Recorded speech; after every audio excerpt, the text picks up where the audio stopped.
Hello class, this is Panos. This is our second screencast, and today we're going to discuss about how we can print simple stuff in Java. We're going to see the difference between print and print line.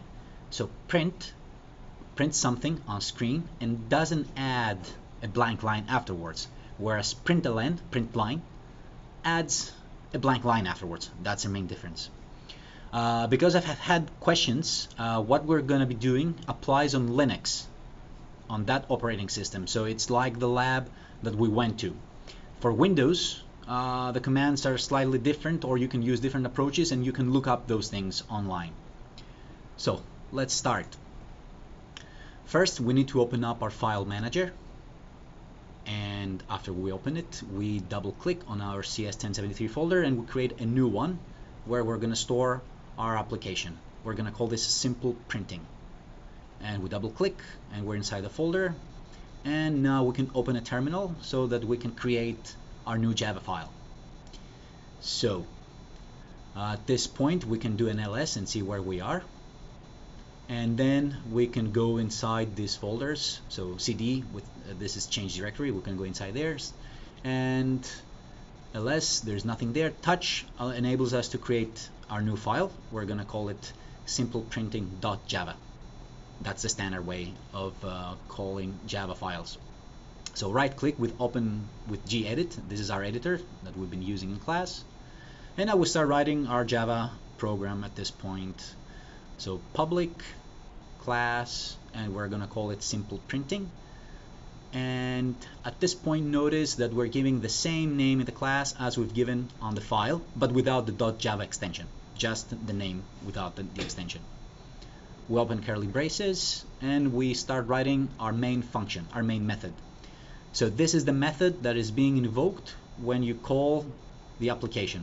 We're going to be calling the application afterwards.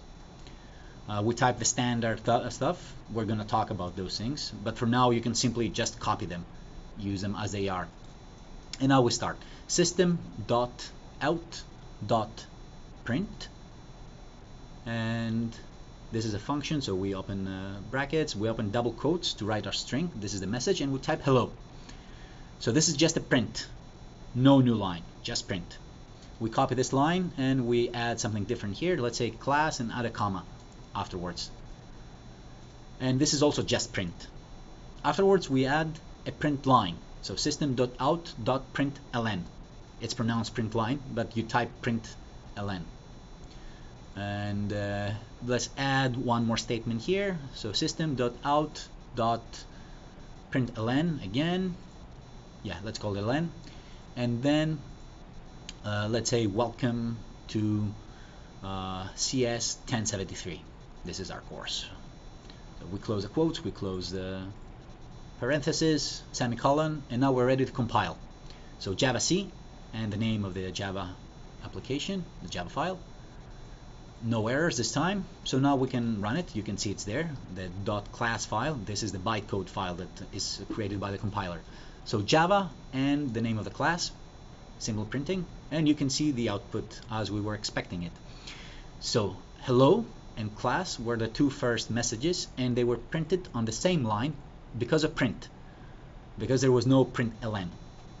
Afterwards, however, there is this blank line, and this is caused by this println, the blank one, which causes the welcome to CS1073 message to be printed on the next line.